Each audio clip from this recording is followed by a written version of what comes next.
It's another warm summer day here. A little less intense than yesterday. It's a bit cloudy. The atmosphere is going to try to pop a couple thunderstorms on me here. So, but Alan had did How High the Moon in his example earlier. And I thought, what a great song, first of all, and what a great song to think about maybe the process a little bit of choosing chords for playing rhythm in this style. I'm going to do 3-note chords first. I'm just going to go through the tune, and then I'll talk a little bit about how I might choose one note for the 1-note chords or the 1-note rhythm. No, I haven't set anything up yet with this. I haven't figured anything out, so I'm just going to see what happens. So, first the tune. 1, 2, 1, 2, 3, 4.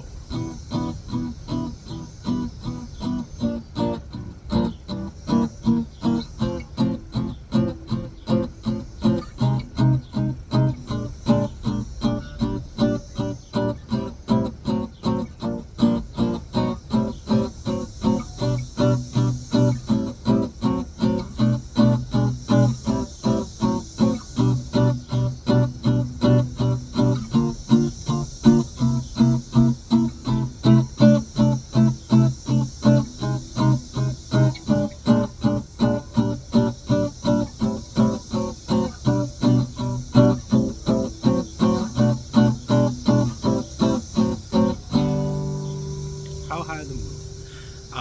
Today's note sings, if your hand gets a little sweaty, you might almost drop that pick while you're playing.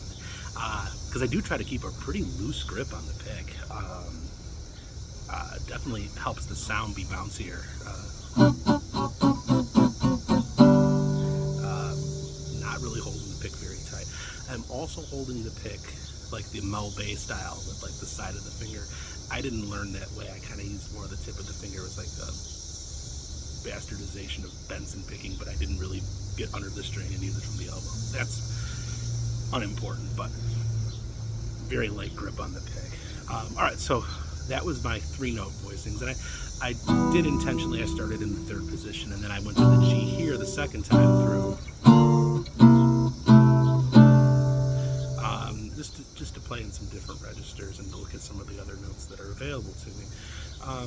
Alright, so for 1-note chords, what do we do? We're starting with a G major sound, right? It could be a G major 7.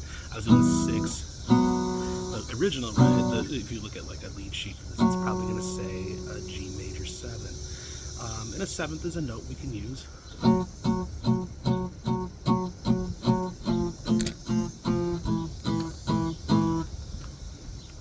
That seems to be a pretty good opening lead kind of type line there, right? From the G major sound to the G minor to the C7, and then maybe for the F, we could play that. That would give me.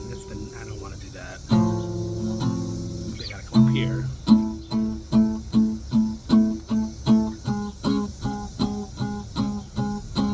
Yeah, I'm not loving that because that's giving me the F. But when I want the F minor sound. And this could be a great candidate for switching between 1-note chords and 2 notes or 3 notes.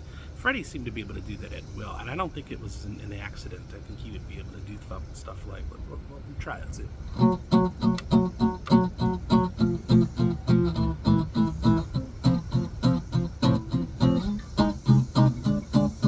But he wouldn't do it for like 4 beats at a time, right?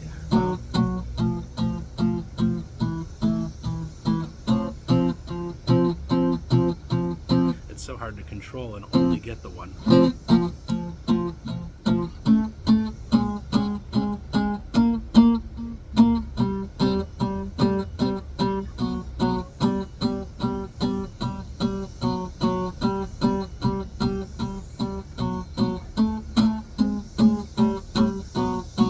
That's interesting. There's with all those moves, all those 2 5s. With all of that, just be toggling back and forth between that G and that F sharp note. With a band, it might sound great. Here maybe it sounds a little boring. But kind of have to remember that this is a style that would be played with other instruments, so maybe it wouldn't sound boring. if I did that. Let's see. Let's get into that ending section. What if I start with the G here? That's the root. That could be kind of cool with just the single note for the G minor and then the two notes for the C7.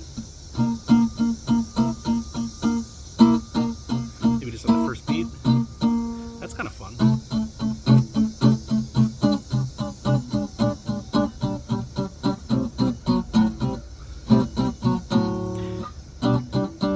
Yeah.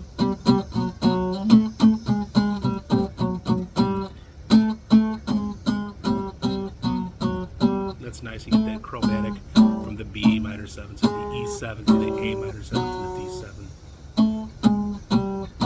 And just one more thing again with that, having that middle finger gives me much better muting capabilities than using the index.